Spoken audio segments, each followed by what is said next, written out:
Hey guys, Beer Today, Beer Tomorrow is back with episode 35. We've got a really good show for you today. Really excited for you guys to hear it, and we certainly hope that you guys enjoy what you hear.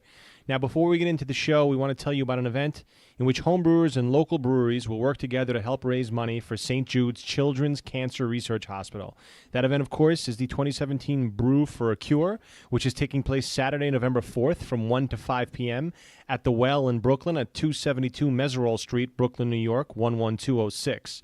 The event is an open-style homebrew competition consisting of judges' votes, people's choice, and more. Along with the awesome homebrew, there will be local breweries pouring their beer as well.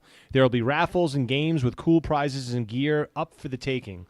All proceeds from this event will be donated to the charity. This ticket includes an official tasting glass, unlimited samples, and acts as your donation for this great cause.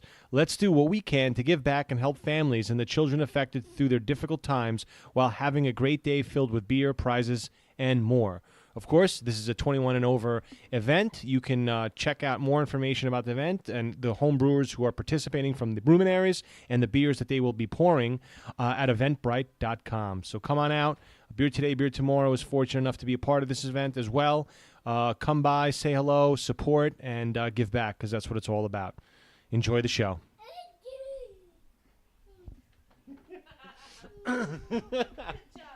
All right, Matt. Hey, what's going on, everybody? This is Beer Today, Beer Tomorrow, and we are proud to be one of the co-sponsors of the second annual Beer in the Gardens tasting event here at the Community House in Forest Hills Gardens on an idyllic fall day. Could not ask for better weather. It's beautiful outside, and it's a great day to be drinking craft beer. We're going to be here all day. 1 p.m. to 4:30 is how long the event runs. And it's a great, great event because all proceeds are going to a Brooklyn-based nonprofit that does anti-poverty work in rural parts of Africa and Asia. So I got to take a moment just to shout them out and talk about a little bit about what they're doing, because it's definitely worthy of note. The festival's designated beneficiary, the Face-to-Face Project, also known as F2F, began as the Face-to-Face AIDS Project, a Harvard Medical School effort to document the AIDS pandemic in South Africa in 2003. Over the next 4 years, F2F evolved into an international charity that uses its documentary skills to report on economic, cultural, and societal realities in Malawi and Cambodia, and then build on-the-ground programs to break the cycles of poverty in local communities.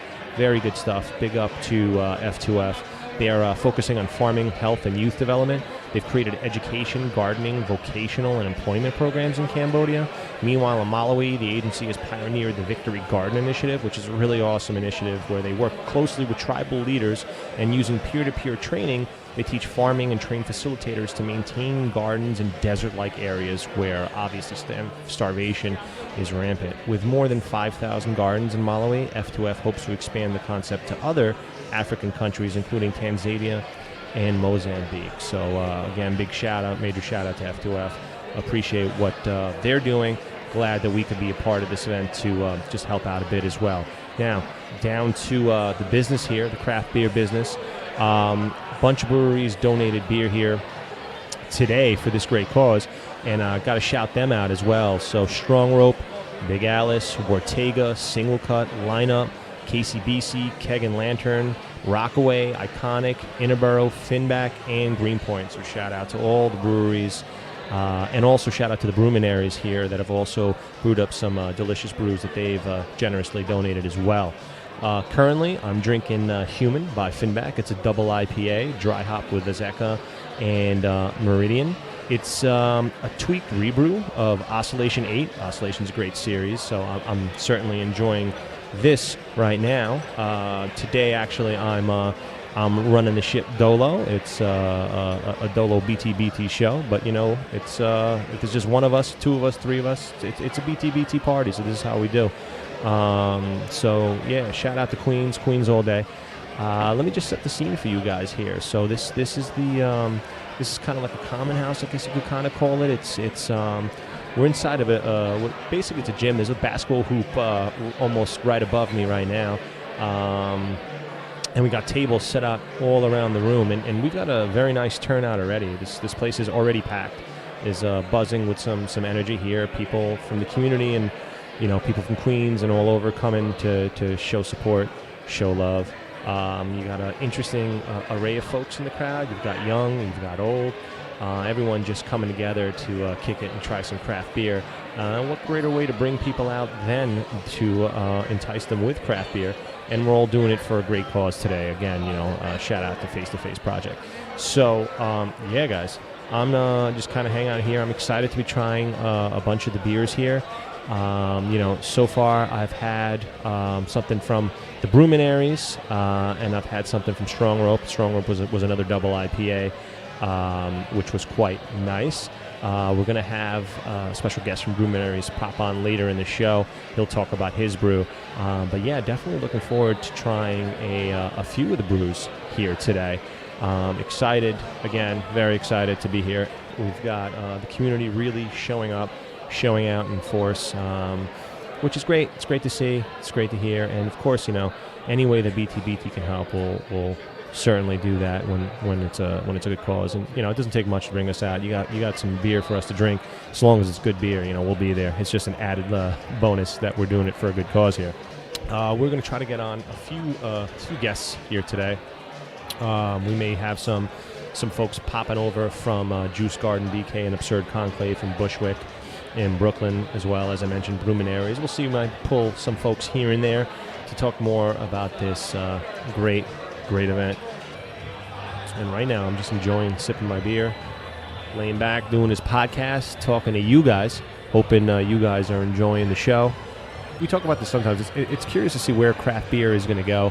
What's the next step? What's the next evolution of craft beer? We talked about a little bit about it in the craft culture show that we did a few episodes back, and we touch on it from time to time on other shows as well. But really interesting to see where are we going to go next. We talk about the oversaturation of the market of IPAs and double IPAs, and there are quite a few here. And don't get me wrong, they are delicious. They're very, very enjoyable. But you want to try something else, and you don't want to pigeonhole what craft beer is, right? It's fantastic that IPAs and double IPAs are the rage, anything that brings more attention and gets people interested in craft beer is fantastic. But craft beer has so many other styles to offer, so many other types of beers to offer. So it's interesting. Is it going to be the saisons? Is it going to be the sours? I mean, who knows? Or is it going to just go back to the traditional classic Czech and German styles? Maybe these pilsners, which are very, very clean drink, very, very sessionable style beer. It's interesting to see. We're not really sure where it's going to go right now, but we know that the flavor spectrum has not been fully explored. There's a lot more. There's so many talented brewers in the game right now.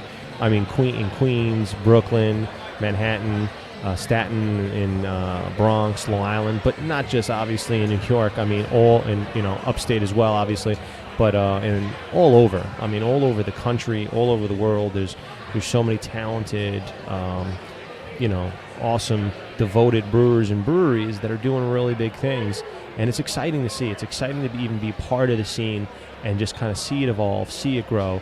I mean, we've talked about this before. I mean, years ago, before 2011, 2012, Queens was barren. There was no breweries anywhere. Now you got them popping up, practically everywhere. You got a lot of breweries popping up all over New York.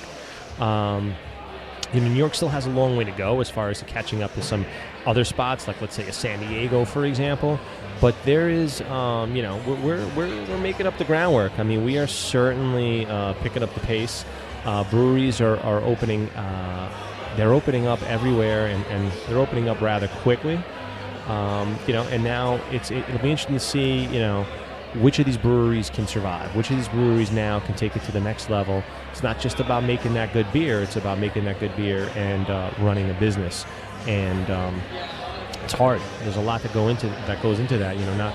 Not all these brewers have the luxury of focusing on this full time. A lot of these other people have other gigs, they have other responsibilities, and as we all do. But it's that next step now, and that next evolution is how are they going to survive? How are they going to maintain? How are they going to grow? How are they going to capture more market share? It's like brewers can't, they can't just be brewers. They got to be business people. They got to be marketers. They got to be social, butterflies. They got to be networking. They have to have the right team in place to do the right things. And that's interesting. it's interesting and it's exciting to see how the breweries will adapt, because craft beer first came on the scene, and at least here locally, speaking from a local perspective, it came on the scene and it kind of like wowed people. People were like, holy shit, beer can be this good. That's amazing. And they weren't really aware that it could be. So then, people gravitated and people showed up, and people certainly enjoyed it quite a bit. But now the next step is, okay, where do we go? How do we maintain that? Now people need the next thing. The audience, the consumers, they will need those next steps. They will need to understand, or at least they will need to kind of to stay in, to maintain, for it to grow beyond just a novelty. They will need that extra little bit of oomph. And not to say that craft beer is a novelty. Craft beer is here to stay. There's no question about it. Craft beer will continue to grow, I'm positive. But it's kind of interesting, well, how will it grow, and to what targeted audience, what kind of demographic is it going to be growing towards, and how do we expand it? I mean, how do we get other people involved? How do we make it more diverse? I mean, it's interesting. Craft beer flavors are all about diversity, but how do we get the craft beer consumers to diversify that target audience and grow that with there's a lot of opportunity and a lot of potential. And of course, these are just musings and thoughts of one man behind a microphone pounding some craft beer at a local community beer event. But yeah, it's good stuff for sure. The future for craft beer is bright. If the breweries that are making good beer can continue to kind of improve and expand upon their business operations and their marketing strategy and tactics, then they will only continue to grow and continue to thrive. I think the audience is there. I think the audience could be much larger. There's a lot of opportunity for growth, expansion, and people love drinking beer. I mean, who doesn't love to have a nice beer? And it's not just, it could be in a social setting. It could be over a dinner. It doesn't necessarily have to be just throwing back, slamming them with your boys. You can appreciate the finer parts of beer. There's a beer for every person out there. There's a beer for every occasion, and a beer for every single event. And it's good stuff, man. I mean, if you have not been to a local brewery, you're just stumbling on this podcast and you happen to click play or listen to this particular episode, the first thing I recommend that you do is go out there, look up the closest brewery to you, whatever that may be, and go out there, check it out, go down, ask them, talk to the people behind the bar. That craft beer people, they're very open, they're very friendly people. They will definitely want to match you with a style that they think will work best for you. Certainly, if you are new to craft beer, don't jump in to the deep end. Don't go for those double IPAs or something like that. Go, speak to those folks behind the bar and behind in the tap room. Tell them what you currently like, and they'll match it up pretty close to what your style is, and then you may be introduced to something brand new, something you never thought existed, or something you never thought you would like, and then you gravitate from there. I mean, I always say when you go to a brewery, or usually when I go out, I almost always get flights. I love to try a variety of stuff. I always go for something I never had. So even if you're a seasoned vet listening to the show, if you've been to a few breweries, my advice to you then will be, next time you go out, as you may or may not be doing already, grab a beer you never had. You have there's 5 beers, 6 beers, whatever it may be. You had 5 of those. Have the 6th one you never had. Try different beers. I make it a point to try different beers every single time, every single place I go. I find it exciting, just to try to, new tastes, new sensations, new experiences. That's what craft beer is all about. And I urge you guys all to do the same. Visit a local brewery, visit a couple local breweries. Make a day of it. Get some friends to go with you. Uber it. Don't drink and drive. That's a BTBT PSA. Don't drink and drive. Just Uber that shit. I mean, Uber's everywhere. Lyft, if you got to do a Lyft, whatever. And go and drink and consume and have fun. And, there's a lot of cool stuff to do at the breweries. Sometimes you could break out the board games, so you could bring pets there. A lot of breweries that are also family friendly. Bring your kids down to, most of these places, but definitely go, check it out, consume, and share. Tell a friend to tell a friend to tell a friend. It's all community, and you might find that your local watering hole might just become your brewery. You'll go down there, you make good relationships. A lot of good people. BTBT, we've met a ton of really good people in the craft beer scene. Everyone, for the most part, is friendly. Everyone is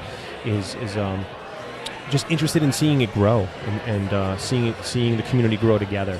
and that's a fascinating thing about craft beer. It's definitely very cool, and certainly, we urge you guys, get out there, have a few brews, try it out. And, and then for those people that stay local all the time, why don't you, make a weekend out of it. Find a brewery that's, in the next town over, the next borough over, the next state over, across the country, whatever. Go out and plan some trips. Go and, it doesn't have to be specifically brewery related, but everywhere go try a new brewery, man. You never know what you're going to find that you're going to love. You might fall in love. The next beer you're waiting to fall in love with might just be out there. And it might just be down the block. It might be in the town over, it might be in 2 states over. Who knows? Go out there, consume. That's what it's all about. I mean, Beer Today, Beer Tomorrow is big proponents of craft beer and the community, the scene, the culture, and that's what it's all about at the end of the day. We're very, very, but back to today's event, again, we're happy to be here. This is a great event.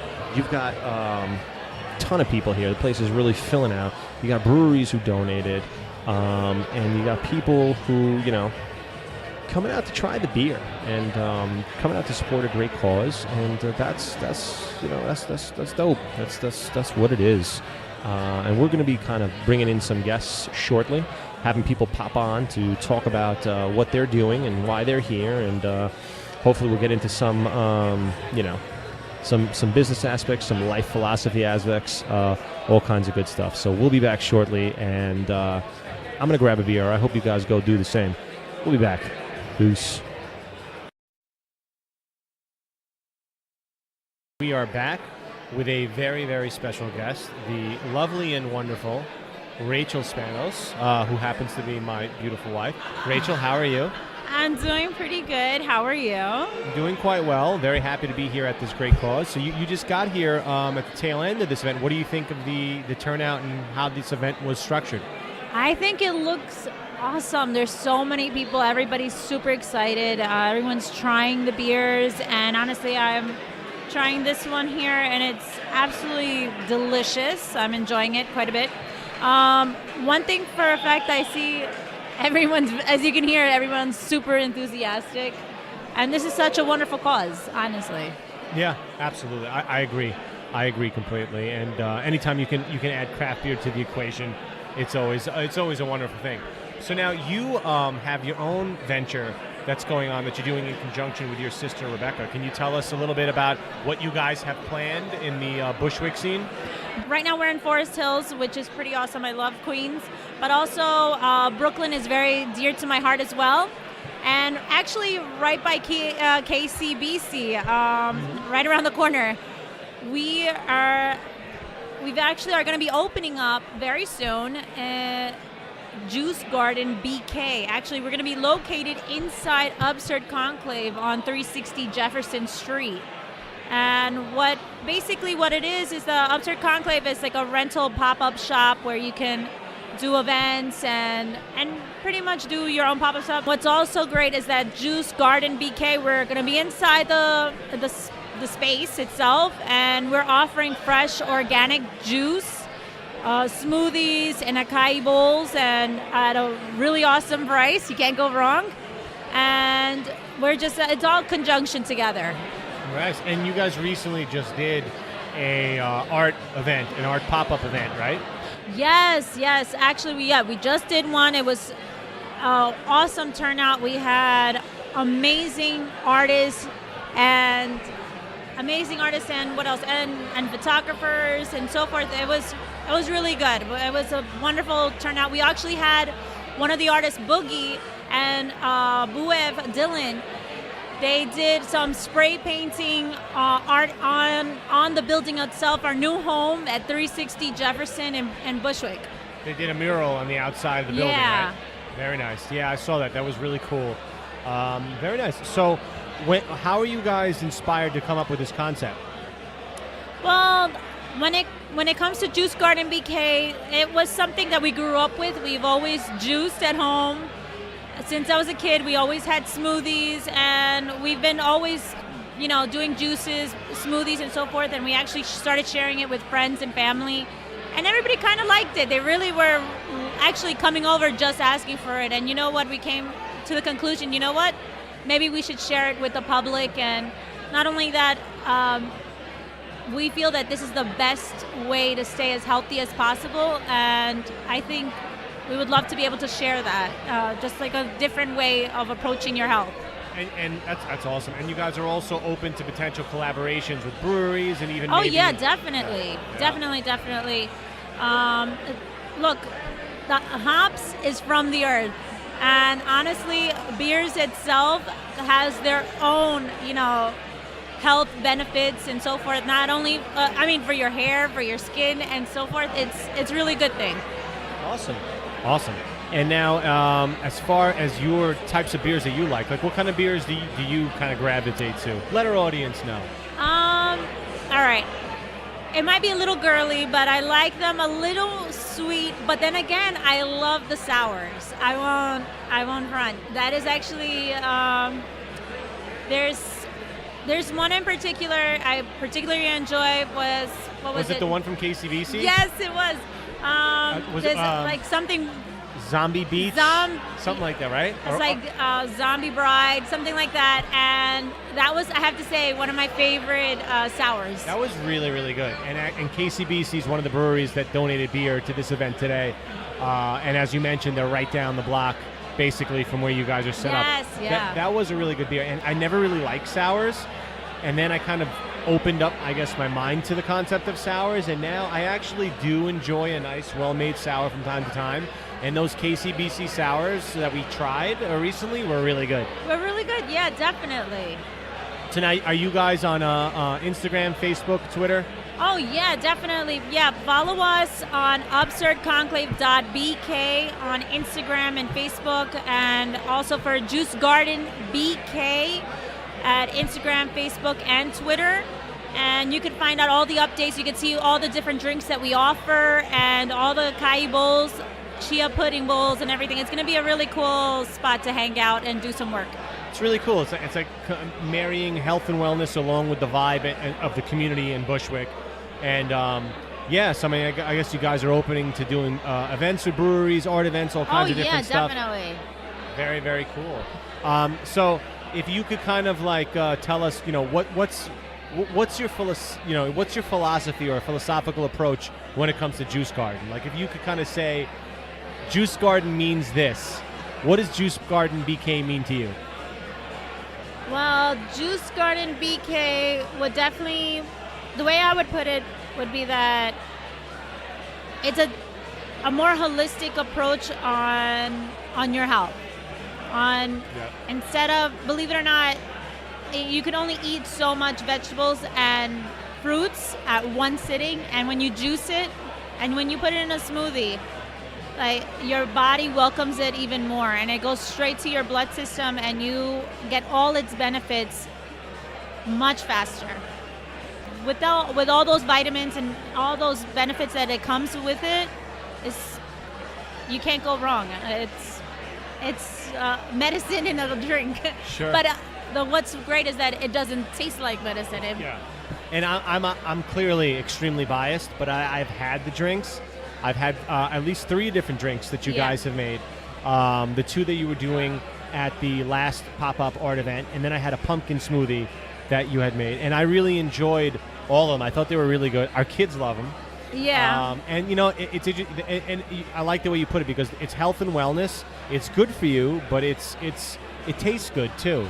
And I really enjoyed the stuff that you guys are doing. So excited to hear and try more of all your different juices, smoothies, all that good stuff. Yeah, definitely. Any parting words? Pretty much come through, come check us out. Come check out the space. We do have a lot of artwork. We're a huge fan of art. We appreciate it. As you can see it outside of the building itself, you can't miss it. But definitely come, give us your words of wisdom. We love to talk. We love to hang out. Learn new things about different people around the area, and basically come and enjoy. Come, be healthy with us. Hang out with us. Awesome. Thank you, Rachel, so much for hopping on the show. Shout out to Juice Garden BK. look out for them coming to Bushwick, Brooklyn, sometime very soon. They'll have all your health and wellness needs and some really fun and cool events. Rachel, cheers. Thanks for hopping on. Cheers. Thank you. Hey guys, I hope you're enjoying the show. Just wanted to let you guys know that we're going to actually be appearing in Bushwick at Upstart Conclave Studio at 360 Jefferson Street in Brooklyn on November 18th and 19th. Come through, say hi. There's going to be an event out there, the pop-up sample sale for Puerto Rico hurricane relief. They're going to have a bunch of diverse local vendors with trendy product lines. Come check out the beer, of course, wine, fresh pressed juices and smoothies, food, a live salsa band, and live podcast by yours truly. And then end the night with some jazz, all for a great cause. So let's help out Puerto Rico, okay? And not only that, the cool thing is that all entrance tickets will be donated to the Unidos Disaster Relief and Recovery Program by the Hispanic Federation. Really cool. It's a wonderful cause. Hope you can make it. Check it out. Can't wait to see you there. And we're back, and we have another very special guest here with us joining the show. Sir, please introduce yourself. Hi. Thank you, Peter, for having us and helping to promote Beer in the Gardens. This is our second charity fundraising beer tasting. Last year we thought it was a fun idea to try to raise money for one of the charities that we at the Church in the Gardens have been supporting for the last 10 years, called Face to Face Project. They are helping impoverished communities in Malawi and in Cambodia to become self-sustaining communities by teaching them to grow victory gardens. And they happen to be a Brooklyn-based charity. So we said beer for a great cause. It's the best combination. Absolutely, absolutely. And, I have to say thank you for inviting Beer Today, Beer Tomorrow to do this here. Really appreciate it. It's a great cause. And, man, what a turnout, huh? More than we could have imagined. Probably 2 to 3 times more than we had gotten last year in the initial event. It's like we always say, craft beer, it just brings people together. It just kind of, craft beer is all about community. And what better way than to give back and help other communities than by bringing people in with craft beer? Yeah, and I have to thank Beer Today, Beer Tomorrow for helping us promote the event, because you guys were definitely part of our success today. Well, thank you, and we're so glad that we could just be a part and play a small role in everything that's happening. Such a great cause. Really love what you guys are doing. So now, what's the next steps for you guys? Where are you guys going from here? Tell us a little bit more about that.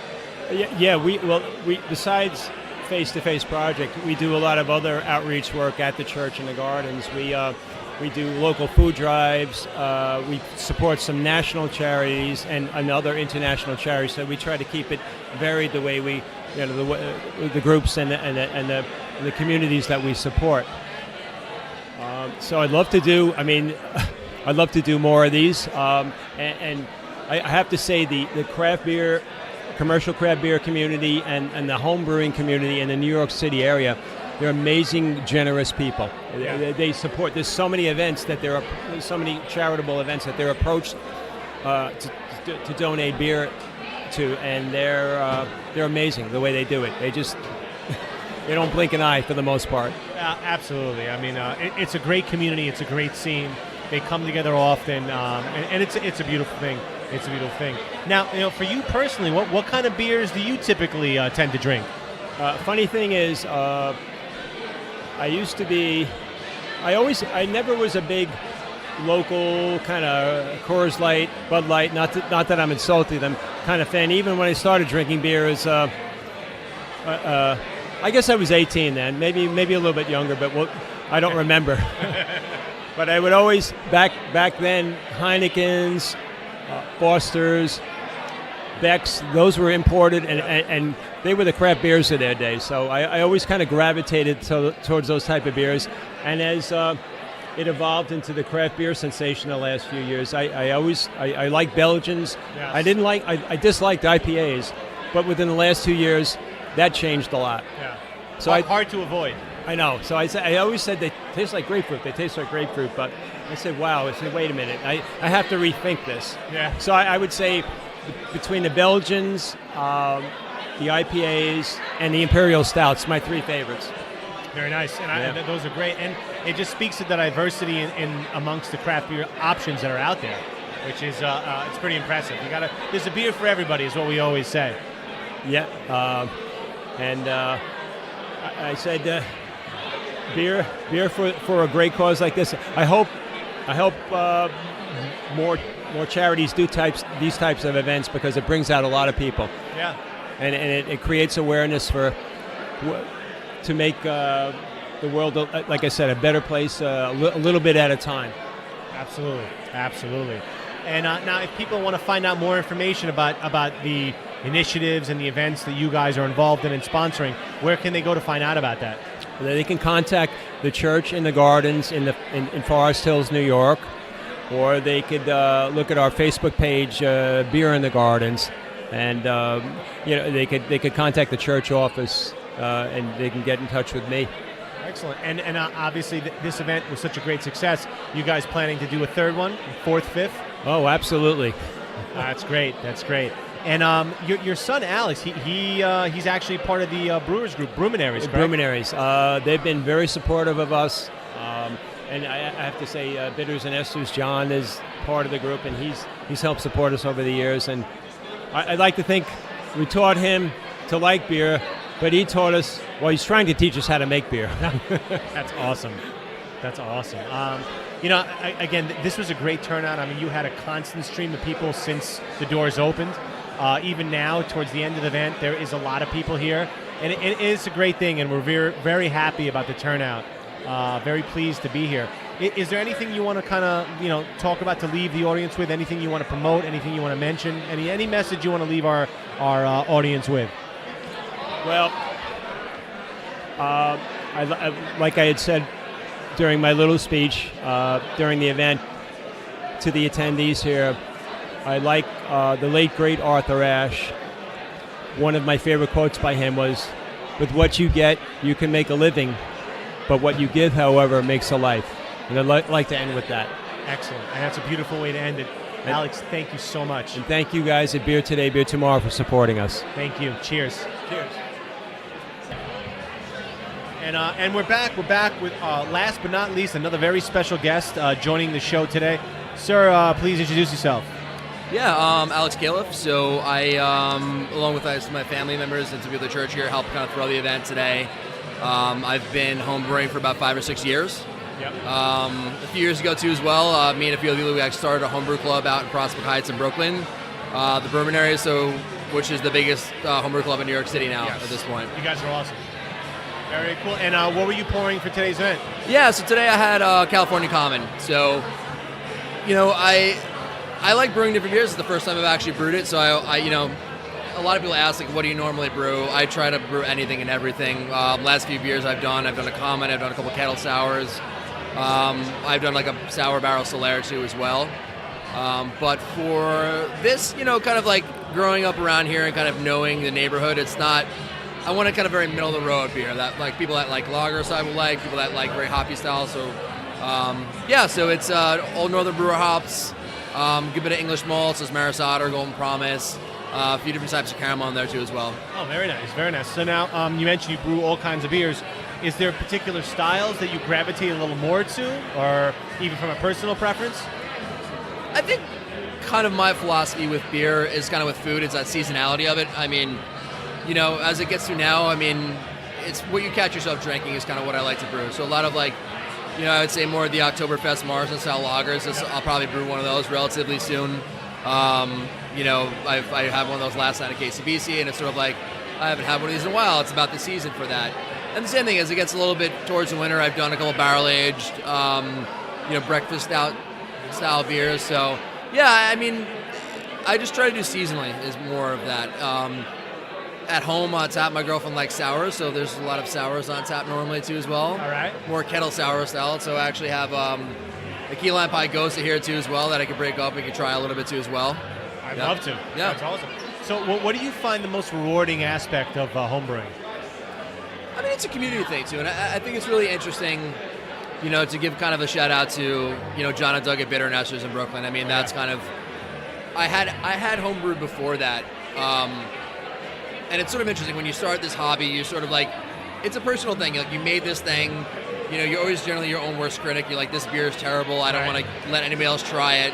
That's the one way, or the other way is sort of everybody can try it, and then, you know, everybody's like, this is great. But it's an interesting platform that they built there where you can get honest feedback from people that have the palate and kind of know what they're talking about. Sure. So you can make your beer better. And I think, you know, the rewarding thing is kind of the community that, you know, I think they did a really great job of building. And with the club, we've really, you know, it was hilarious. Like, the first meeting we had at the club, there was 12 of us meeting at Covenhoven, and now we have 140 people and annual fundraiser events. We have to manage budgets every year.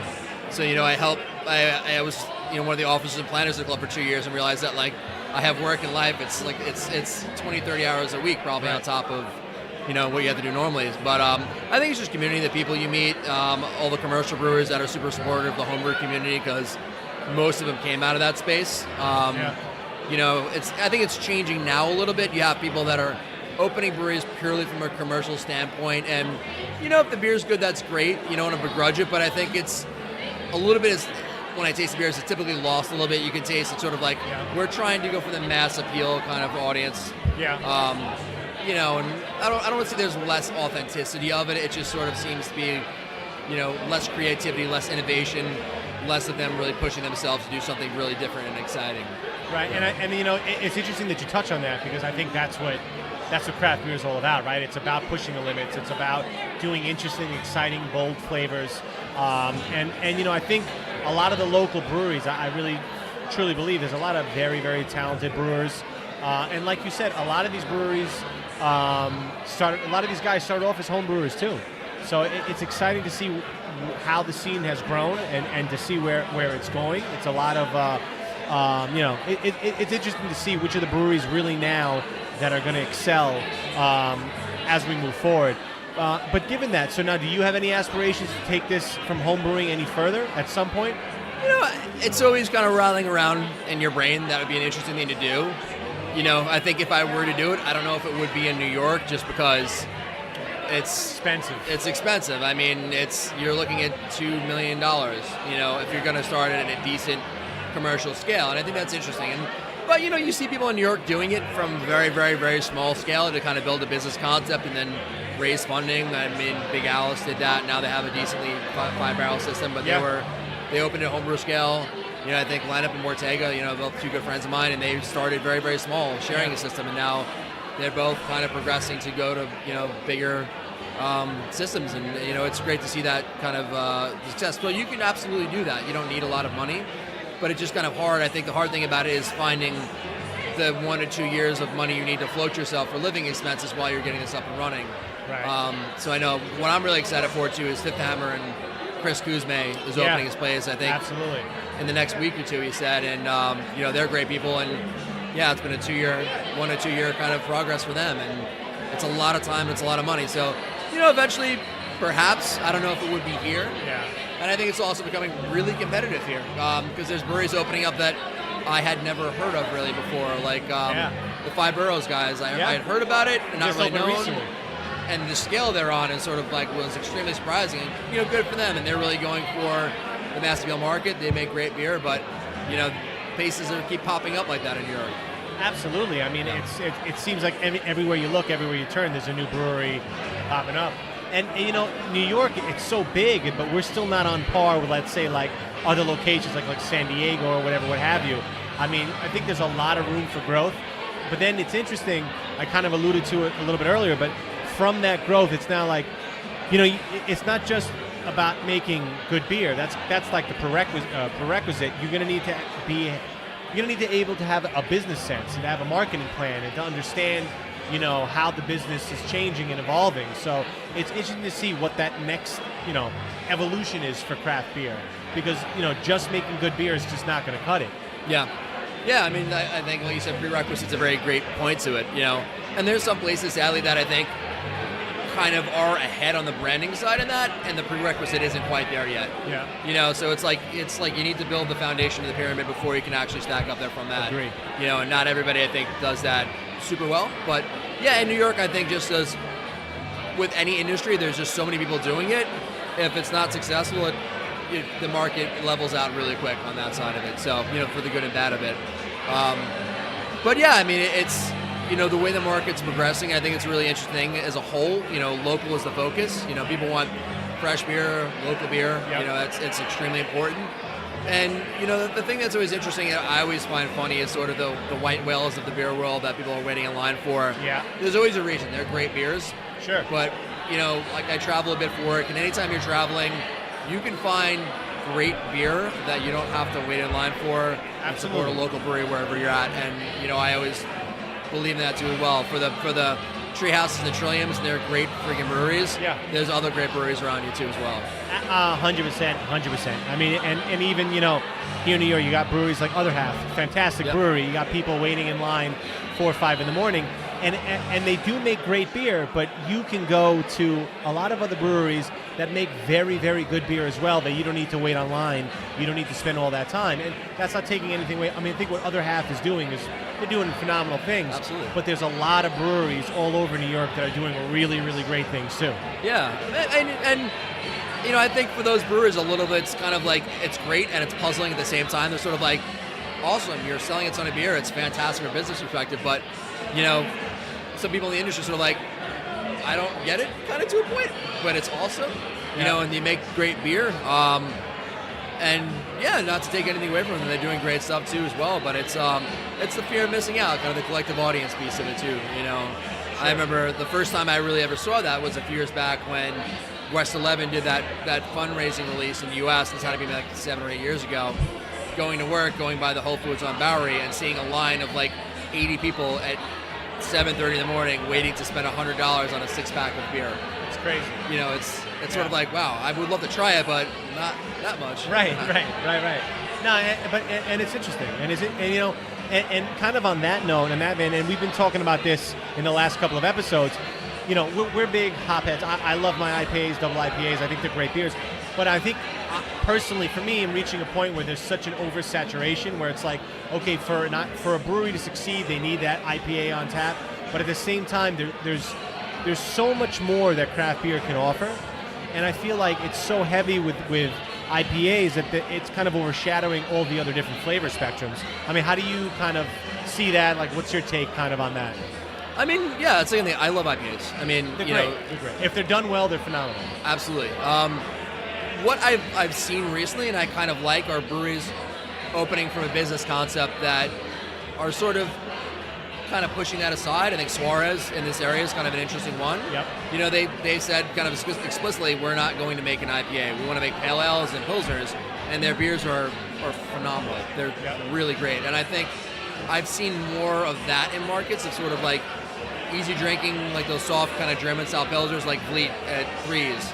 Congrats on them for winning, the best beer in New York too as well. And it's been one of my favorites for a long time. And I think people are kind of opening their minds more to styles outside of IPA. Yeah. You'll still come to events like this, and people are sort of like, I hate IPAs, or I hate sours, or I hate the style, Right. But there's something always for everybody. It's always funny when somebody's like, I hate beer, and it's just like, you haven't found the beer It's that impossible. you We drink. always say there's a beer for everyone out there. Yeah. Absolutely. And even a place like Transmitter too. That's another brewery without an IPA on tap. They do a lot of interesting Belgian style, saisons, farmhouse style sours. So it's interesting, and that's why I was talking about this earlier in the show, like to see what's that next evolution. So IPA was a craze, and really still is. But it's like, what's next? What's that next kind of like buzzword? The next it beer to come on the scene? It's pilsners, kettle sours. I mean. It's funny to me saying liking sours for a while. 3 or 4 years ago, you'll go to a bar, even like pretty well-focused beer bars might have 1 or 2 sours on draft. Now you'll go to a bar in the East Village that's pretty applicable to everybody. You'll see 4 or 5 on tap. Yeah. So the mass market appeal of that, it surprised me. It really has, and being a big fan of the style, like it's great. I think obviously Pilsner sours have been the big thing. I mean, I'd say last summer was probably the fruit IPAs were the big thing. The summer before was Gosas, and I think every summer has their own sort of like beer. I don't know if this past summer there was one I could really put my thumb on that was really dominated the market more than others. But it's really interesting. I had been traveling and I was in Cincinnati recently, and the funny thing there is that a lot of breweries, I mean, great brewing history in the city, but a lot of the breweries have such a focus on kettle sour beers. And I saw kettle sours that they then barrel age, which is something that you don't normally see. It's a really interesting kind of concept. And finding the New England or the IPAs in general was hard. So it's really funny that I was like, this is one of the weirder beer markets I've been in. There's a brewery that's focused just on kettle sours and make great beers, but there's no super IPA focused breweries there. It's very traditional German Pilsner styles and sours. So I think that, they can, those are big two growth structures, I think, in the market for beer. Absolutely. And, it's interesting mentioning Pilsner. I feel like Pilsner, it's such a hard style to brew well, because, it's there's not much room for error there. It's it is what it is, whereas other beers you may be able to mask certain flavors, certain imperfections. Pilsner really is what it is. Yeah, everybody's had those kind of sweet, under-attenuated kind of commercial versions of it. Yeah. A lot of corn heavy, so you're right. And that's why you have such appreciation for places that do it really well and consistently well, too. Yeah, absolutely. Now, do you have any social media or websites where you promote what you're doing? Anything you want to mention, talk about? Yeah, shouting out probably to the club, the Brewminaries, as well. We just had our annual event yesterday, fundraiser. It was super awesome. If anybody's listening that came out yesterday to the well, thank you. Awesome. Great for supporting the club. The thing we have coming up, we're actually doing a collaboration brew with KCBC on Halloween called The Nightmare on Troutman Street that we did with them last year. So it's actually going to be released in cans. It's a red IPA. I think the specs last year was a 6.6% alcohol. All right. As goes. Hopefully the brew day goes better than last year. I think it was us, Bitter and Esters, and KCBC. I think they had a 13 or 14-hour lauter with the beer last year. Okay. Which beget the name, so hopefully the brew day goes smoother this year. Sure. Just see that coming out soon. And if you're into homebrewing and looking at clubs in New York, check us out, Brewminaries.com. Awesome. And do you have any other upcoming events you want to plug really quick? There's some other events too as well. I guess the one I'm excited for is Fifth Hammer opening relatively soon too as well. But I think, most of the events I think had happened already. Awesome, man. Very, very cool.